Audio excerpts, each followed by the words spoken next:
ربنا ارحم لنا یا ربنا۔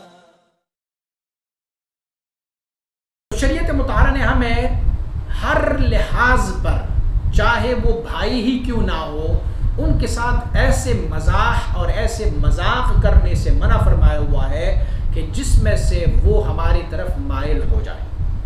جیسے کوئی ایسی باتیں ہوں کہ جو فحش باتیں ہوں، یا کوئی ایسی باتیں ہوں جس کو ہم مذاق سمجھ رہے ہیں لیکن وہ مذاق دراصل میں فحش مذاق ہو، تو حدیث طیبہ کی روح سے اور اللہ رب العزت کی حکم کے مطابق ہمیں ان چیزوں سے منع کیا گیا۔ آج کل کے دور میں یہ دیکھا گیا ہے العیاذ باللہ، بہت سارے ایسے کیسز سامنے آئے ہوئے ہیں کہ بھائی اور بہن بھی زنا میں مبتلا ہو چکے ہیں۔ وجہ کیا بنا ہے کہ انہوں نے آپس میں اتنے ایک دوسرے کے ساتھ آزادی کر لی ہے کہ بالآخر ان کے پاس بھی نفس و شیطان ہے اور ان کے پاس بھی نفس و شیطان ہے۔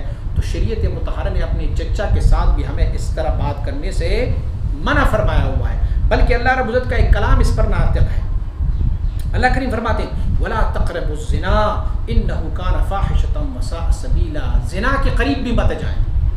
اب اکیلے زنا جو ہے وہ فرج کی یا اعلی تناسل کی زنا نہیں ہے، بلکہ زنا جو ہے عینان تزنیان، ایسی آنکھیں ہیں جو زنا کرتی ہیں۔ وہ کون سی آنکھیں ہوں گی؟ جو نامحرم کو دیکھتے ہیں یا کسی اور مرد کی طرف بطور برائی وہ اس کی طرف دیکھ رہی ہیں۔ تو فلہذا شریعت مطہرہ نے اس کو بھی منع فرمایا ہوا ہے، بلکہ حتیٰ کہ شریعت مطہرہ نے تو ہمیں، میں آگے انشاءاللہ العزیز ایک سوال کے جواب میں آپ کو بتاؤں گا کہ حضور نبی اکرم صلی اللہ علیہ وسلم بارک سے پوچھا گیا دیور کے بارے میں کہ دیور کیا ہے۔ حضور نے بیان احکام کی 70 اور پردے کی احکام بیان فرمائے، تو ایک صحابیہ نے پوچھا کہ یا رسول اللہ صلی اللہ علیہ وسلم حمو کیا ہے؟ حمو لفظ عربی کا حمو دو معنی پر ہے، ایک تو معنی ہے دیور اور دوسری معنی ہے اپنی شوہر کے رشتہ دار، شوہر کے کزن، شوہر کا بھائی، شوہر کے رشتہ دار، یہ سارے حمو میں آتے ہیں۔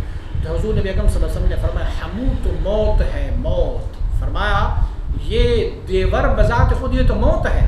معنی کیا ہے؟ ہم سمجھ رہے ہیں کہ یہ دیور ہے، یہ بھابھی ہے، اس کے آپس میں یار دیور اور بھابھی کا آپس میں کیا تعلق ہو سکتا ہے؟